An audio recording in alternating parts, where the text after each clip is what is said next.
listening to the Chase Merrill podcast. Yeah, I mean, kiwis are just one of the most nutrient-dense fruits there are. One of the most nutrient-dense foods. It's one of the only fruits that's going to give you a significant amount of vitamin K1. It's also super high in vitamin C. It's super high in folate, and it's really high in magnesium and potassium, so electrolytes. It's a really good pre-workout snack. It's also really high in fiber. It's high in antioxidants. It has an enzyme called actinidin. I'm actually doing a video about this soon, but that actually helps tenderize steak. If you were to marinate steak with a kiwi marinade, that helps make the steak more tender. So, I mean, the benefits of kiwi, just the list is too long to even go over in one podcast. It's just one of the best fruits, and it tastes delicious. Everybody loves them, and it's just a vibe. Do you eat the skin on? Yeah, so it's kind of controversial. So typically, yes. A lot of people will say, "Oh, you have to eat the skin because it has so much more nutrients." So pound for pound, the skin is more nutrient dense than the flesh. But if you actually use some logic, right? You're looking at a kiwi. The skin doesn't make up that high of a percentage of the overall volume of the kiwi. So even though, like, yeah, it's slightly more nutrient dense, it's not like this massive inflow of nutrients by eating it. With that said, just for convenience, a lot of the time I'm on the go, I'm running to the gym. I don't feel like cutting up the kiwi. I'm just gonna wash it and just bite right into it like an apple. Other times when I have more time, then I'll cut it up. So it doesn't really matter. I think eating it with the skin is cool. Do it sometimes. Sometimes I do without the skin. Yeah, I've been recently eating it with the skin. I mean, originally I was like, I don't want to eat the skin. I don't want whatever's on it, like whether it's been sprayed or I don't know how they're taken care of. But recently I've been just eating it skin on. You don't really notice it. I mean, it tastes good, tastes delicious either way. So yeah, I've been skin on. It's way more easier. I used to cut it in half and then like invert it and like suck it off the skin there. That's one way to do it. Yeah, but I've been going skin on lately. Golden kiwi or green? Yeah, so both have their benefits. Golden kiwi has a lot more vitamin C than green kiwis. It's also a little bit more sweet for people who don't like that sour taste and want something sweeter. However, one of the key benefits I went over earlier of the green kiwi is that vitamin K1 content. Golden kiwis don't really have much vitamin K1, so it kind of takes away one of those unique benefits of the kiwi. But golden kiwis are great as well. Okay. I know my wife likes golden kiwis more. I've been getting green kiwis. Both are good. All are delicious. Just to segue into the conversation, most people when they are getting into fitness, when they're wanting to look good, they're macronutrient forward, carbs, fats, protein. Why do you take a more micronutrient forward step approach? Just give me one quick moment, then we'll be right back to the episode. If you are enjoying the show, go ahead and give me a follow or subscribe wherever you are listening. It helps way more than you'd think. And if you wouldn't mind leaving a rating or a review, that helps new people find the show as well. And if you have any questions or comments or recommendations for guests, go ahead and reach out to me at Chase C. Merrill on Instagram or leave a comment right here on Spotify. Thank you so much for being here. Now let's get back to the episode. Yeah, I mean, I've been consuming fitness content for a while, like since I've been on my fitness journey, and I noticed a lot of the content is always focused on that high level stuff, calories, macros. And obviously calories and macros are incredibly important. It's probably the most important thing. How many calories is overall how it's how you're going to gain or lose weight. Your macronutrients, protein, carbs, fat, having that right balance is extremely important. But at the end of the day, it really is just the tip of the iceberg. And you can really double click into that and keep going. Okay, what is it? What are the vitamins and minerals, the antioxidants making up this food? And for me, I had certain things like earlier in my life, I struggled a lot with brain fog, ADHD. I had some concussions. So I was really focused on maximizing my natural mental clarity. And I used to take stimulants. I was prescribed Adderall, and I thought there has to be a way to do this naturally. So that's when I really got into how can I make the most of what I'm eating? How can I maximize the benefits that I'm getting through food? And that really led me to this rabbit hole of micronutrients and maxing out my micronutrients, which micronutrients have the different benefits. And through that, I've realized that it's not just your mental clarity that you can optimize through micronutrients. It's really every aspect of life, your mental clarity, your skin health, your bone health, your immune health, so many different things that just eating a nutrient dense whole foods diet can do for you. What, I mean, diving down that rabbit hole, what did you find that you were deficient on? I mean, at the time, I mean, a lot of things, but I mean, the most important nutrients that I was focused on at the time for maximizing my mental clarity, things like omega threes, super important for brain health, B vitamins, iron, super important for energy levels, zinc. So I tried to focus on the ones that related most to my story, and then I just, once I started tracking my micronutrients, I got much more into just making sure I'm getting everything, learning the unique benefits of them. Notice improvements in my skin health, my immune health. Don't remember the last time I got sick. Mhm. So yeah. So when you're crafting a meal or your diet for the day, are you really thinking micronutrient levels? Like this is bringing in, fat soluble vitamins. This is bringing in the iron, the magnesium, the zinc, and then whatever the macros may be, you try to fit in. No, I mean, so I still go from the top down. I'm still thinking about the macronutrients. Like I Okay. said, when I focus on micronutrients, a lot of people will be like, well, why don't you talk about protein? Why don't you talk about fiber, carbs, fat, calories? Well, the answer to that is you have a million other creators on this app who are Mhm. talking about those. Like people, there's an overload of information on that. At that point, if at this point, if you're consuming fitness content, it's pretty basic stuff. It's not that hard to Mhm. comprehend. You have plenty of people talking about it. But yes, I mean, when I look at a meal, like the first thing I think about is, the caloric volume, the macronutrient breakdown. That's just the quick first analysis. But I always do dive into that second layer of micronutrients. And one of the things that I've thought about through posting this content is most people in the fitness space, people who consume fitness content, can look at a plate and can pretty easily estimate the macronutrient breakdown of the food they're looking at. Like, hey, okay, we got like half a pound of chicken, that's probably 50 grams of protein. We got a cup of rice, that's 50 carbs. But I'm trying to get people to a place where they can look at a plate and they can roughly estimate what micronutrients they're getting from it.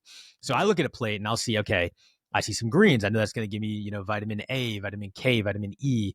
I see some meat. I know that's going to give me zinc, iron, phosphorus, selenium, B vitamins. I see eggs, also going to give me B vitamins. That's going to give me choline. So I look at a plate and I'm seeing all these different things. And, I have a general idea of touching those different bases to the point where, I'm pretty confident that any day I could track my micronutrients in my head and, hit everything. Mhm. Yeah, that's interesting. I know definitely being in fitness for a long time, obviously, you're exactly right. Like I can look at a plate, be like, okay, cool. There's my protein, there's my carbs, there's my fat, and just you have that running total. But you don't often remember or think to track or count for your micronutrients that you're taking in. Like you hope that if you're eating a whole, well-balanced diet, that you're going to get a diverse array of foods. But as we know, soil nutrients, is going down. So the fruit and veggies that we're getting are less nutrient than what they are before. Often we're not eating nearly diverse enough plates. And then even then you probably will still need to supplement with something like, for me, omega threes. Like I do not eat enough, you know, seafood. So I have to supplement in that regard. Yeah, omega threes are definitely a good thing to supplement because a lot of people just aren't eating enough fatty fish, and that's an Mhm. incredibly important nutrient.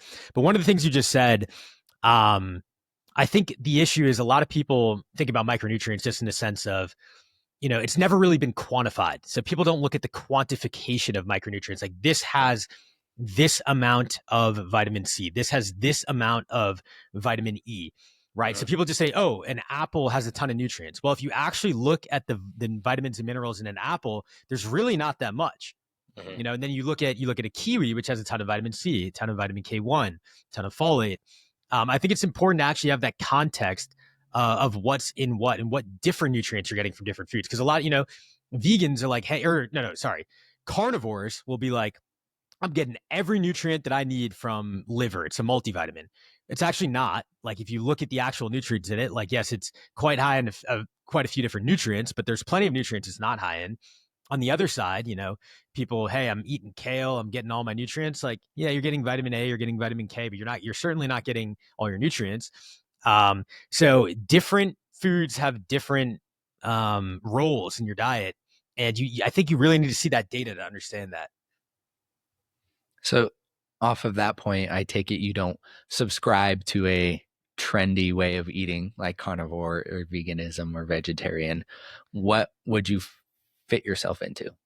The nutrient dense diet. The nutrient dense diet, that's the diet where basically I'd say the premise of the diet is it has a lot of similarities with some of these diets, but it's, it's a high protein diet. We have meals that are centered around protein, and we focus on prioritizing foods that are nutrient dense and making sure that we're actively looking to maximize our micronutrient intakes, get all of our RDIs for the different vitamins and minerals, limit processed foods, still include vegetables, fruits, meat, dairy, eggs, all different food groups, focus on whole foods. That's the nutrient dense diet.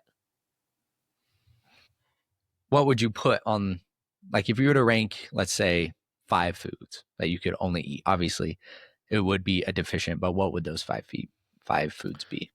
Got to start with eggs. Eggs are going to give you so many different nutrients: B vitamins, choline, vitamin A, vitamin D, vitamin E, phosphorus, selenium.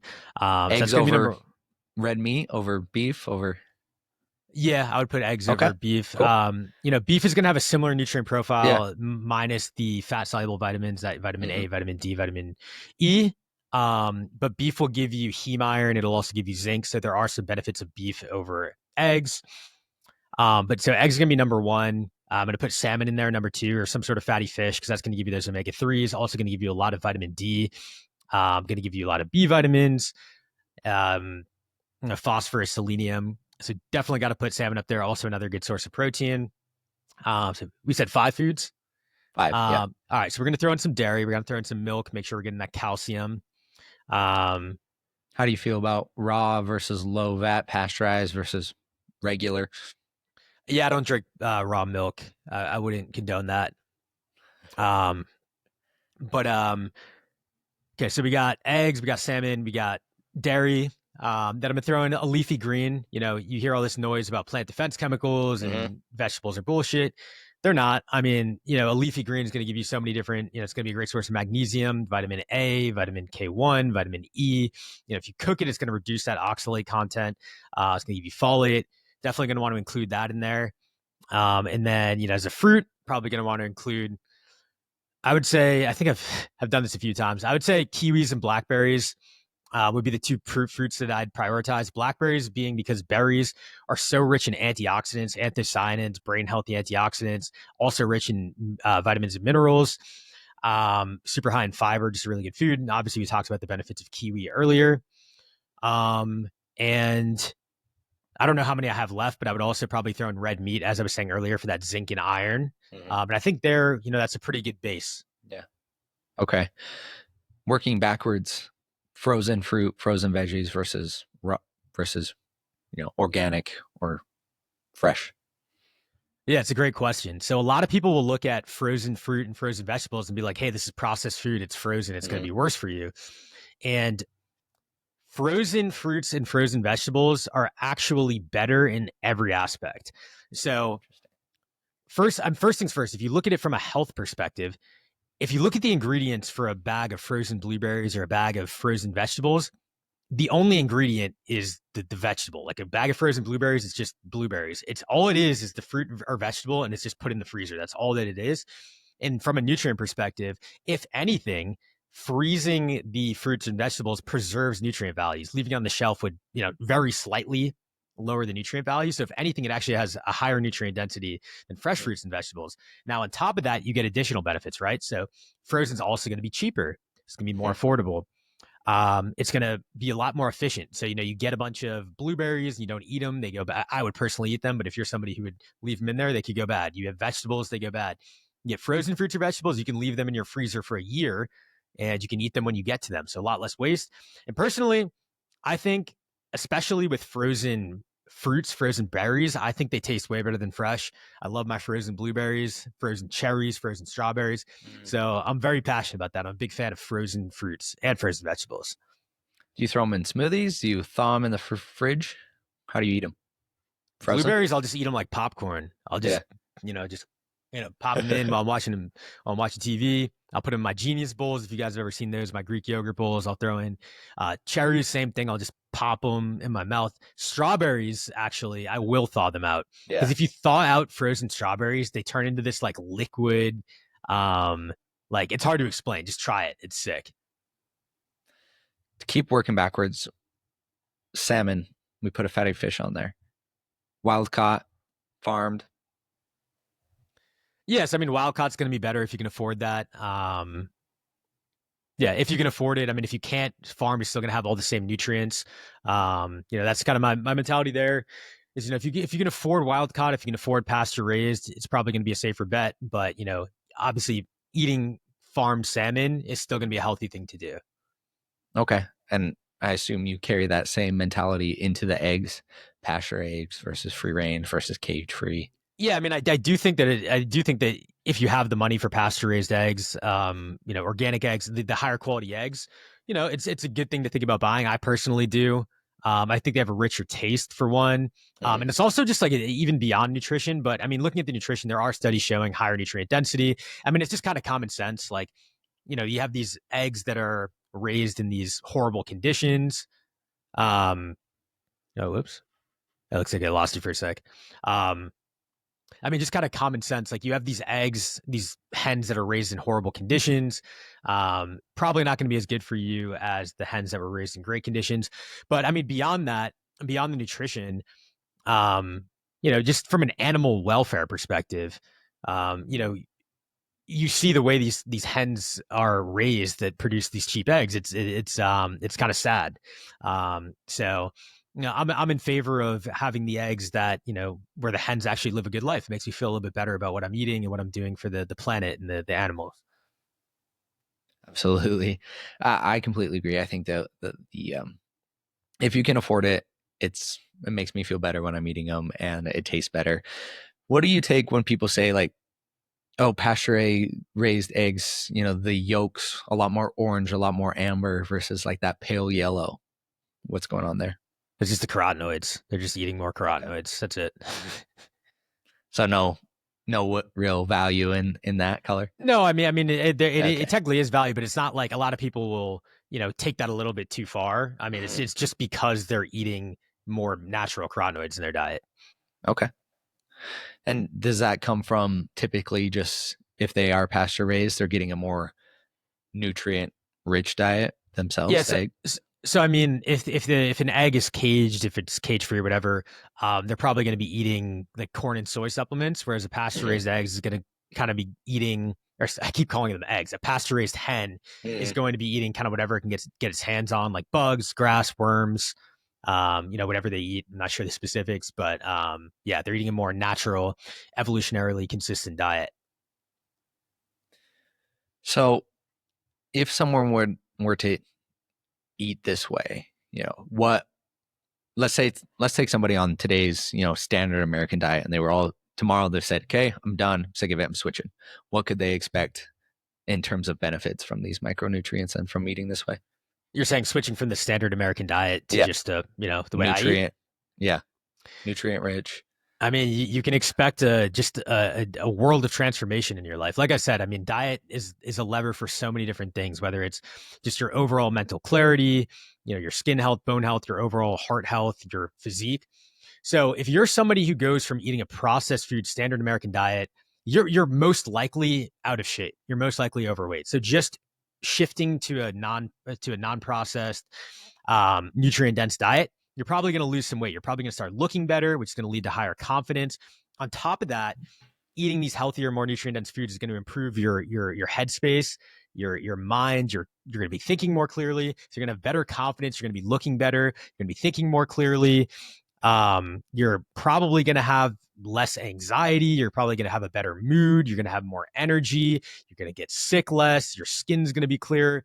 Like, your life is just going to get better on so many different levels. But yeah, I mean, it's just your life is just going to get better.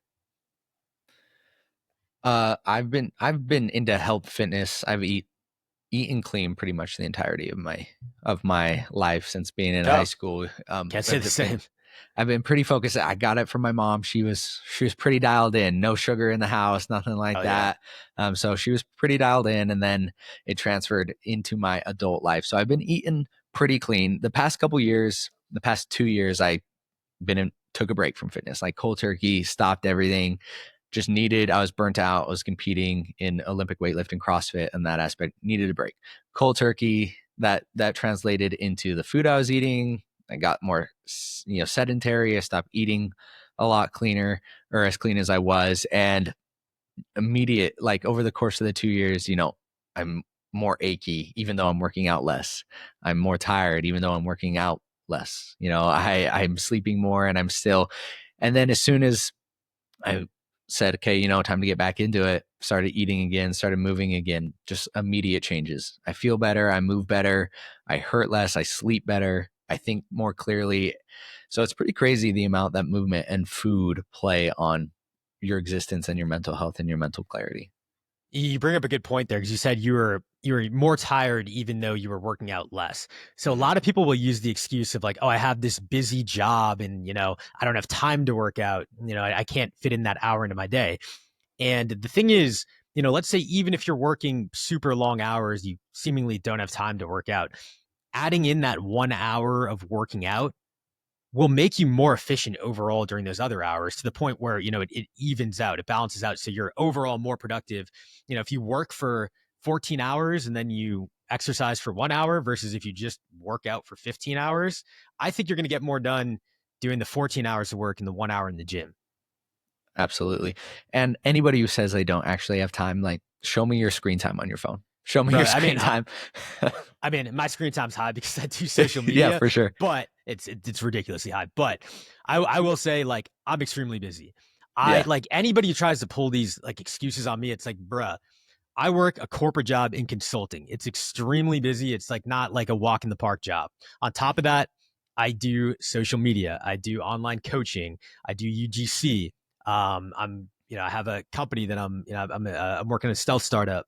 I have a social life. Like, I do a lot of stuff. And like the one thing that I always somehow seem to have time for is the gym. Like I never just don't have time because it's a non-negotiable. Like I went to the gym before this podcast. I just to squeeze it in. But like it's just the thought of skipping a workout that needs to be done. It doesn't even cross my mind. It has to be done. It's just like drinking water. Like, it needs to be done. Absolutely. And once you do it long enough, like, you gain that mentality that we have, is like, it's a non-negotiable. This is what I'm doing. This is just part of my routine. But also, once you get through that first 30 days where you're like sore and you are still new to the routine, and you start to feel the benefits, you don't want to skip. Like, you don't want to miss that. Right. I think part of it is like a lot of people look at going to the gym as this burden. Like, oh, I have to go to the gym. And like, that's how I felt when I was younger. But I think once you cross that point where you start realizing that, like, hey, like, I actually enjoy this, like, this is like adding to my life, then you beat that need for discipline. Like, I'm not disciplined with this going to the gym stuff at all. Like, I just want to do it. Like, I just know that going to the gym, I'm going to feel better when I leave. I'm going to feel better overall. I'm going to maintain my physique. I enjoy it.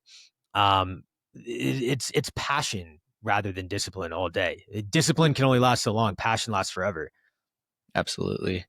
Absolutely. Motivation lasts an hour. So if you're relying on motivation, you're not going to get very far. You have to make it. And this is something I've talked about before, is, Atomic Habits, James Clear. You have to make it so easy you can't fail. So don't come into the gym if you haven't done anything, or even into food, like eating a nutrient dense diet, and be like, okay, that's it. I'm going to go to the gym every single day and I'm never going to eat anything other than this nutrient rich food. Obviously you're going to fail. Like, something's going to come up, a day's going to come up where you're not going to be able to go to the gym, and you shouldn't go every day. Probably if you're training hard, you need a rest and recovery day, but you're going to have days when you don't make your goal. And then if you have that mentality of, oh, it's all or nothing, you're just going to stop. Like, I already failed. Instead of just taking that mentality as like, okay, today happened, start again tomorrow. Yeah, I mean, you need to take everything. You need to take everything you hear online and apply common sense to it. Yeah. Like a lot of people, and like, I have a responsibility as a creator to kind of caveat stuff with that. But like, a lot of people will. What I've noticed is take things way too literally. Like, when I say, like, I never miss a workout, like, things do come up. Like, like, I have a family thing, like, I have a work thing. Like, sometimes you do miss a workout, but I know that, like, that's not going to knock me off my track. Like, sometimes there might be a day where I was supposed to work out, but like, something does come up. I'm not going to, for example, like, right, you go to a work event and they don't have healthy food. Like, there's no healthy option. And you basically, like, sometimes you go into the office and it's like, all right, we're having pizza. I could be that guy to be like, hey, like, I can't eat this. I'm going to order my own food. But that just makes you look like kind of a hardo asshole. So sometimes you just gotta roll with it and just get back on track later. Absolutely. You do what you can, but you don't obsess over the things that you can't control. And I think that's a mentality that a lot of people, like, if you are into competitive sport, if you are into doing something seriously, it's a difficult mindset to have. Like, it's not all or nothing. Like, it's okay to have these bad days or these bad situations, and it doesn't mean you're not working towards that goal or not, succeeding towards whatever it is you're working towards. You need to be able to have the clarity and the mental ability to shift and recognize, hey, this is out of my control. I just got to do what I got to do. Don't let it derail me. I'll start again tomorrow, or I'll continue tomorrow. So you just got to be consistent. You got to be level headed. And like I said, just apply common sense to it. With that said, how do you feel about applying common sense? How do you feel about people on social media talking about, hey, carnivore is the only way to do it? Vegetarian, veganism is the only way to do it. Yeah, I think when it comes to these fad diets like carnivore, vegan, etc., I think what it comes down to is humans have an innate need to belong to something. Mm-hmm. People want to feel like they're in some sort of club. They want to feel like they're better than you. They want to have some sort of tag that they can put on. It needs to be cool. It needs to be sexy. It needs to be spicy. And that's why people get sucked into these carnivore things. They want their carnivore, vegan, whatever it is. Mm-hmm. I mean, at the end of the day, like, the carnivore diet is simply missing. We're not meant to just eat red meat. We're not meant to just eat meat. There's other things that we as humans need, just like vegans. We're not meant to just eat vegetables. You need a balanced, nutrient dense diet. And so when I talk about the nutrient dense diet, there's nothing sexy about it. It doesn't have a cool name. Like, we're not out here like acting all tough. Like, it's just what it is. It's just cool. The way we feel is cool. Like, you belong to a community. It's not like this tough, hey, I'm on the nutrient dense diet. Like, look how cool this is. It's just, look, the way that I feel is cool. Mm-hmm. Absolutely. I mean, kiwis are pretty cool though. I will say that. I try to talk to people that I agree with, don't agree with, whatever it is. I just try to talk to everybody. I was speaking with Dr. Anthony Chafee last week. I don't know if you know cool. who Super that cool, is. yeah. Yeah. Obviously super hardcore into carnivore. And he's talking about all the benefits and all the negative effects of having these carbohydrates in your body and how you don't need to operate on it. And it's so interesting, as well as difficult for just the average consumer to separate the noise and just be like, what is the real situation here?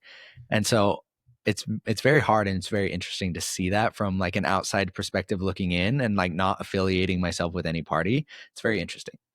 Yeah, I mean, I think one of the most common questions I get, like when people come to me for help, is like, just like, I don't know what to, like, I get all of these all this conflicting information. Like, one guy saying this, another guy saying this. Like, who do I trust?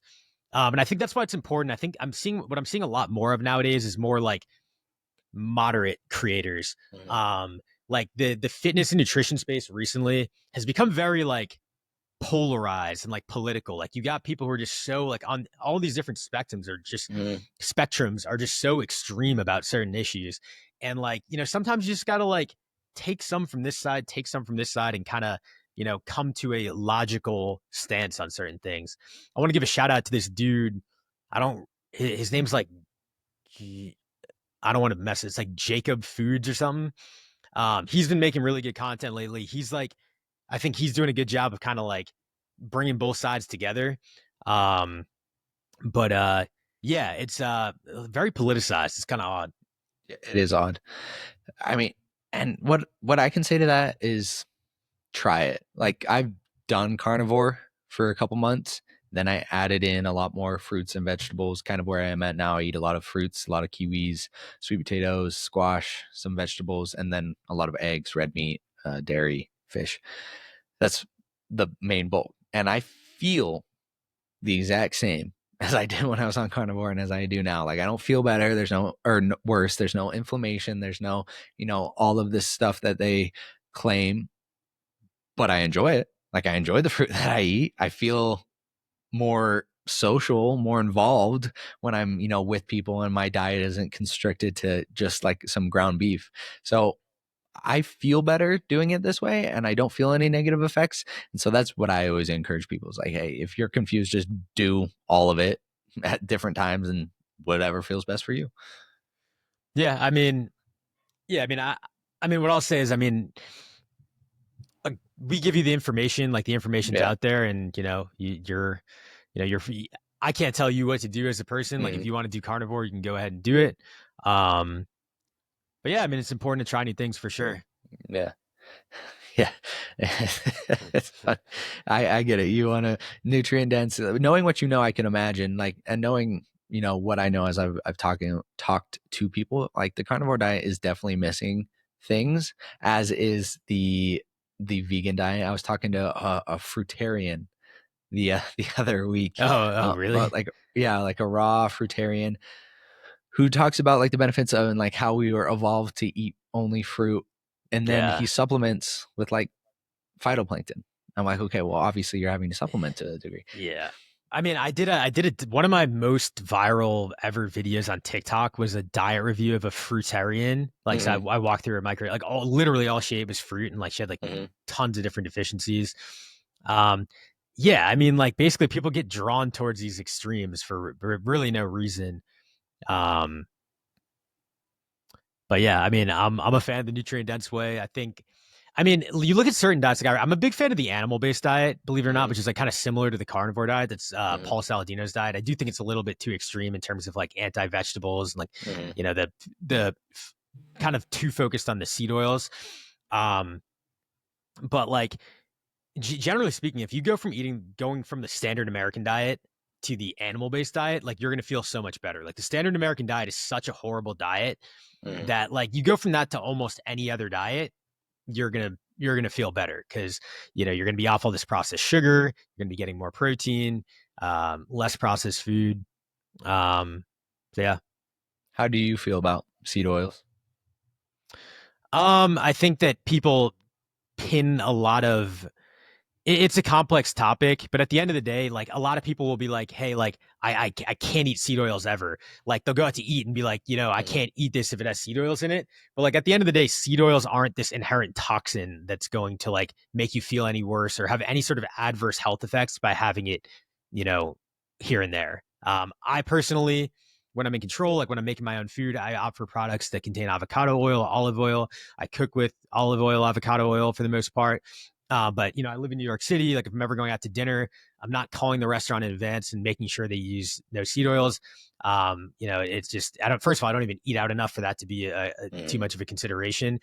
I'd be much more worried about like eating a healthy option. Like I'd much rather have like a high protein, nutrient dense dish that uses seed oils than have some like I saw a video the other day of somebody who was like, "Oh, I'm eating at this seed oil free restaurant." And he goes to the seed oil free restaurant. He gets a milkshake. It's like, dude, like you're having like high processed sugar. You're having like Yeah. 100 grams of processed sugar. Like I don't. That's probably worse for you. Yeah. It's very interesting how people put so much onto these small little specific things, whether that be seed oils or sugars or a supplement that you have to take or one other thing, versus looking at the broad picture and like accumulating good, healthy habits, whether that be sleep, movement, nutrition, consuming good content, getting out in the sun. It's like, it's not one of the things, it's all of the things. Yeah, for sure. And I think, but a lot of people, the reason why the seed oil argument is so robust in a way Mm-hmm. is because if you do eliminate seed oils, just by definition you have to eliminate processed foods. Mm-hmm. So like if you eliminate processed foods, you're gonna get healthier. So if you do Mm-hmm. eliminate seed oils, you are going to get healthier. So like that's what makes the argument so easy. Yeah. Um, but I think that this I think it's good to prioritize more natural oils, but I think that a lot of people like, and I see people in my DMs, like they say things like this, like, "Hey, like I'm going out to dinner with my family, but I'm not going to eat because they cook in seed oils." And I'm like, dude, this comes back to like apply common sense. Mm-hmm. Like you like that's just kind of crazy. Like, It's very interesting too how much of community plays in longevity and happiness towards the end of your life. Like having that sense of community, that togetherness is a very good indicator of, quality of life and longevity of life as well. And so when you go, yeah, go ahead. No, go ahead. I I'll was say going it to say, after. when you take these aspects, like when you are having this eating disorder, if you will, and whatever way you want to go, whether that be carnivore or vegetarian, you are heavily restricting and limiting yourself to these friendships, to these families, to these moments where you can feel that togetherness, because a lot of food or a lot of culture is gathered and brought together around food. Like that's a lot of time. Yeah, I mean, you're telling me like I live in New York City. Like the culture here is just like go out to eat, go out to eat. I think it's Mhm. stupid. I think it's a waste of money. Like Mhm. I'd rather just eat at home. Yeah. But like at the end of the day, like that's what people do. Like it's like we go to this new restaurant. It's like, oh cool, like try this new goddamn restaurant. But like I'm not gonna like it's just you just go there and like Yeah. that's hang out with friends. It's cool. But like kind of off topic, what you're saying about togetherness and like all these things being important in your life. You like what I say about nutrition and mental clarity and happiness and mood. Eating healthy and living a healthy lifestyle will optimize your mood to the highest that it can be. But there still is the element of personal problems. Like if you have problems in your life, if things are hard, like things are going to be hard regardless of how good your nutrition is. I think having good nutrition will make things easier for you. Mhm. But like, if you're in a shitty situation, like if you're in a bad relationship, like a toxic relationship, or like, there's some sort of, you have hard times at work, like life is not going to be a cakewalk just because you have perfect nutrition. Like, you're still gonna have to battle hardship, but having good nutrition will make things easier for you. Yeah, I completely agree. It doesn't matter. And again, that's prioritizing something and hoping it fix everything. Like if you come into it with that mindset, it's like, oh, my life's a disarray. If I just fix this food, everything's going to be fixed. And Right. unfortunately, that's not the case. Things will be better, but it won't be perfect.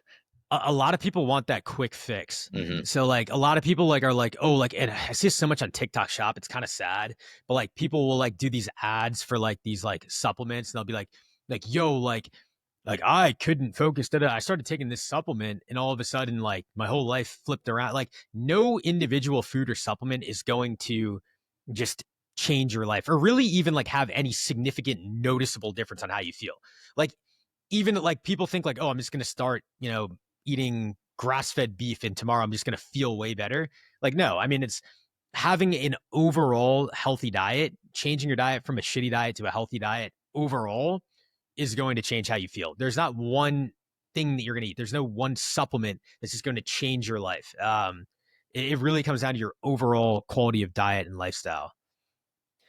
If you do eat a nutrient rich diet, right away, the foods that we mentioned earlier, a diverse selection of foods, is there anything that you would still recommend people supplement with? Yeah, it's a good question. So like I said earlier, you had talked about supplementing with omega-3s. I think Mhm. that's something, if you're not getting a lot of fatty fish, that can be an important thing to supplement with, because I think a lot of people aren't eating, three What to do you four mean by a servings, lot? 3 to 4 servings? Yeah. 3 to 4 servings a week. Okay. Um, or just enough to hit your omega-3 goals, Mhm. keep a good omega-6 to omega-3 ratio. I think magnesium is something that could be good to supplement with, just because it's such an important nutrient. And even with a nutrient dense diet, from what I've seen from reviewing people's diets, analyzing people's micronutrients, a lot of people are still deficient in magnesium even with a super nutrient dense diet. So that can be important. Vitamin D is important because, especially during the winter when you're not exposed to sunlight, direct, strong sunlight in the, unless you're in like Florida or something, you're going to want to supplement with vitamin D because you can't really get it from food unless you're eating like fish every day. Mhm. Um, and so that's another super important nutrient. Bone health, really important for bone health. Um, those are kind of the main ones. Creatine's a good supplement to take. It's just, it's something that's going to help you. It doesn't really have any downside. Whey protein, I don't consider that a supplement. I consider that just a milk derivative. I just consider that a food. Mhm. But that's a supplement that I use a lot personally. I just, it's a very easy way to up your protein intake, which is going to, help regulate your calorie intake. And, I think it just tastes good if you get it from a good brand. Okay. Magnesium. And fish oil. With fish oil, do you recommend getting one that's, what is it? IFOS, International Fish Oil. So the branding, so it's not rancid, so it's not. Do you recommend a higher quality one there? I'd have to look into that. I'm not 100% sure about the exact terminology there. Okay. Magnesium, do you recommend a specific type? I mean, Bisglycinate, L-threonate? yeah, there's a different type. They all kind of depend on what you're taking the magnesium for. Yeah, I take magnesium glycinate. Glycinate. Nice. With this emphasis that we've been talking about with micro, we talked about quantifying and tracking micronutrients. What's the best way somebody goes about doing that in their day to day? So my goal through content is being able to help people know what micronutrients are in which foods. Obviously, even I don't know the exact micronutrients in every food. And so the way I want to make that possible for you guys, most nutrition tracking apps out there are focused on macronutrients. So, you put in your food and it's going to show you this has this many calories, this much protein, this much carbs, this much fat, and it'll show like the basic micronutrients that you would see on a food label. I think it's like iron, vitamin C, like I think it's like 7 or 8 of them. So I'm currently working on an app that's going to be launching hopefully very soon, hopefully within the next month. And it's going to be able to track all of your vitamins and minerals. So when you watch my videos and you see the micronutrient breakdowns where I show all the vitamins, all the minerals, the fatty acid profile, the amino acid profile, I am creating an app that is going to allow you yourself to do that. So you can do exactly what I do, break down people's diets, break down your own diet, and see exactly what micronutrients you're getting. Super stoked for that. I think that all this work I've been doing, this has been my goal because I really want to give you guys the tools to take on this nutrient dense lifestyle and be in the driver's seat there. That's awesome. Yeah, I'm excited for that to come out. I would be interested, and I can plug this in once it comes out and my meals and see what it is. But just to walk you through what I'm eating in a day, and then if there's anything that you want to pinpoint out. So when I wake up, fish oil, I brought it with me. I'm traveling right now, but I use this Puri omega-3. Take 5 pills of that, so about 1.6 servings, and then I take magnesium L-threonate. So that's what I do to start my day. Is that the Higher Up? What was that? Is that Higher Up Wellness's brand? This is sports research. Oh, okay. Sorry. Oh, no. Yeah. I thought. I have no idea who. So those are what I take right when I get up with 20 ounces of water. I usually throw in some electrolytes as well. Then I usually go do like a fasted run. Then when I get back, I will eat. Typically, it's been about a pound of grass-fed, grass-finished ground beef, 2 or 3 eggs, some either raw Parmesan or like raw Gruyere cheese. And then I'll do some kiwis, some beets, and like some honey on top. I eat that. Then I'll have another meal. That's a big meal. Yeah, big meal. I've been eating twice a day with like a snack in between. Then I'll go six. Now, did you, so you had eggs, beef. Did you have any, you had the kiwi, you had the cheese, you said some beets. Was that it? Honey. Honey, okay. Yeah. All right, go on.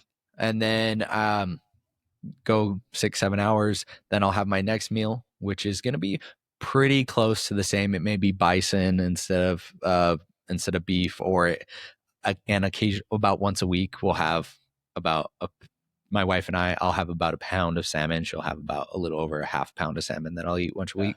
So that'll be once a week. But it's pretty well the same at that point.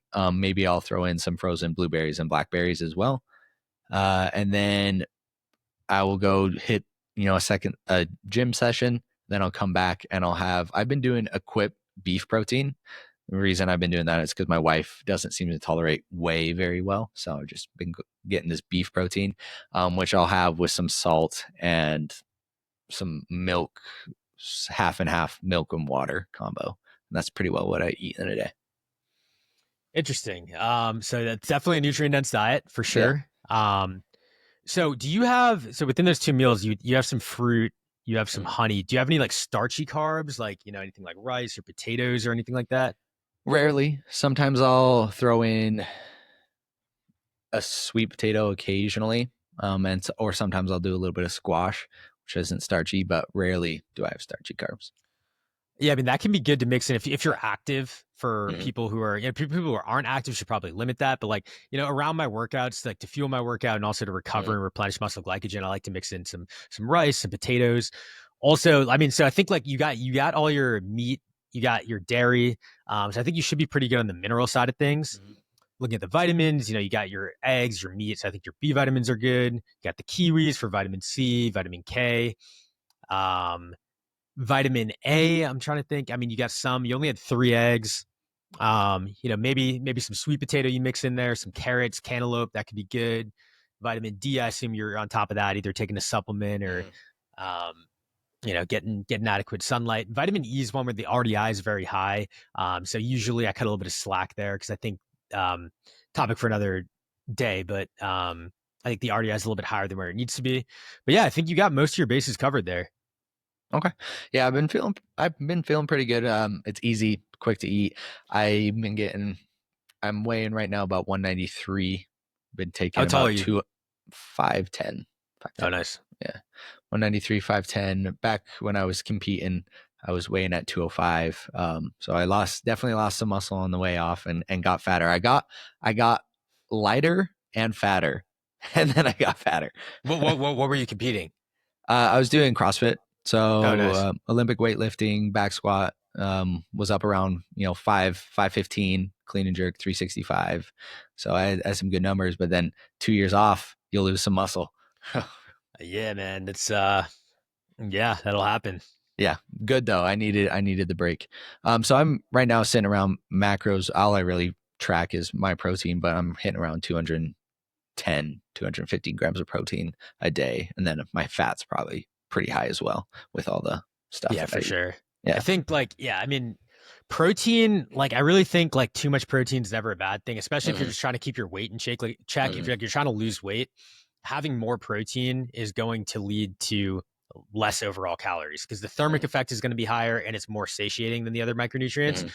Um, which I think is a big problem with females specifically, is girls are scared of meat. Hmm. Right. And for multiple reasons here. So girls like they'll see them, they'll have like I'll have 1 egg, 2 egg, I have like a little dinky serving of beef, dinky serving of chicken. When in reality, like because they think it's gonna make them big and bulky. Yep. When in reality, it's gonna make them where they want to be. Like it's gonna help them lose weight. Having more protein is gonna keep them more full. And overall it's gonna help them eat less. Hmm. In addition to that, girls need iron. Girls need twice as much iron as men to replace the blood they lose on their period. Um, and so girls should be having red meat. Girls should be having lots of iron. Girls, I say this all the time, girls need meat. So yeah, I just wanted to highlight that because it's super important. Absolutely. When my wife and I started dating, very traditional food, smaller portions of meat. Now she'll get up, have breakfast, and her breakfast is like a half pound of beef and a bunch of eggs too. So she can put it down as well. Very proud of how her diet has evolved. Yeah, like girls who date me, Yeah. there's a tendency where they come in like not eating that much meat, and then they Yeah. slowly kind of just start eating meat. Yeah. Because I You mean, feel you better. hear this shit all day, and it's Yeah. like, yo, it's like you're on your period, like have some meat, like it's gonna make you feel better. Yeah. Absolutely. Well, man, I'm excited to see that app when it drops, track my food, kind of see what I'm going on and seeing what I am missing and try to add that in. We mentioned supplementing with vitamin D. Do a lot of people say like you need to pair that with K2? How do you feel about that? Yeah, I mean, K2 helps. I mean, if you're eating a nutrient dense diet, you're probably going to get enough K2 from there. But I Mm-hmm. mean, if you're taking a vitamin D supplement, the vitamin D supplement that I take is paired with K2. And so yeah, I mean, that definitely can help. But it's more important. Vitamin K2 you can get through your diet, whereas vitamin D is the one that's more difficult to get through your diet. Okay, noted. Do you remember what supplement you take for the vitamin D? I take all my supplements from Legion. Okay, Legion. Yeah, I hear they make a pretty good supplement. Yeah, they're a very, Yeah, very solid company. Everything's yeah. very clean. Their protein tastes super good. I only take like a few of their supplements. Like I'm not big on Uh, supplements, so like I'm not mhm. gonna like take their multivitamin or anything like that. Yeah. But there's like 4 or 5 supplements I take that are really good. Well, where people listening to this, they're like, I'm in, I want to eat a more nutrient dense diet. Where can they get more of you? Where can they get more Sillz? Learn more. You can find me on TikTok at Sillz, Sillz. On Instagram, I'm Sillz Fit, Sillzfit. On YouTube, I'm just Sillz, Sillz. And like you don't want to find me on Facebook. But I'm on there as well. That's under the government name. No. My face. I have a Facebook. You got the page. Yeah, you guys don't know my government. Nobody knows my government, but see, one day. One day. That's funny. Well, I got a tradition on this podcast, man, where I ask a guest who would the person that they'd be most interested in speaking to or listening to, and if that person is alive and well, and I can get them on, I'll of course credit them to being on here to you. Who would that person be for you? Do you only do fitness people? Everybody, man. I've had some interesting people on here, and I'm getting some interesting more. Okay, let's think about this one. Who would be cool? I think it would be cool. I think some interesting content would be if you got somebody. If I shift away from fitness. Mm-hmm. Blake Anderson, he does a lot of work in the like developing apps. So he made Cal AI, he made Riz GPT, he made Umax. He's made some really cool apps and generated a ton of revenue.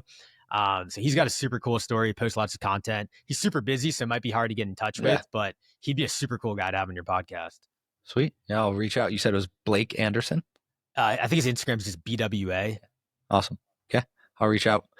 Well, man, it was a pleasure finally getting to get you on here. I know we were playing phone tag, but I'm excited to see the app.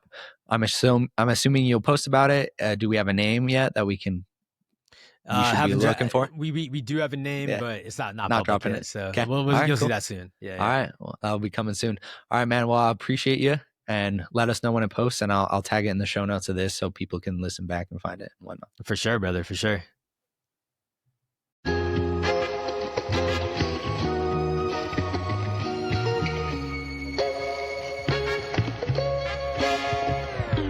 Thank you for listening to the Chase Merrill podcast.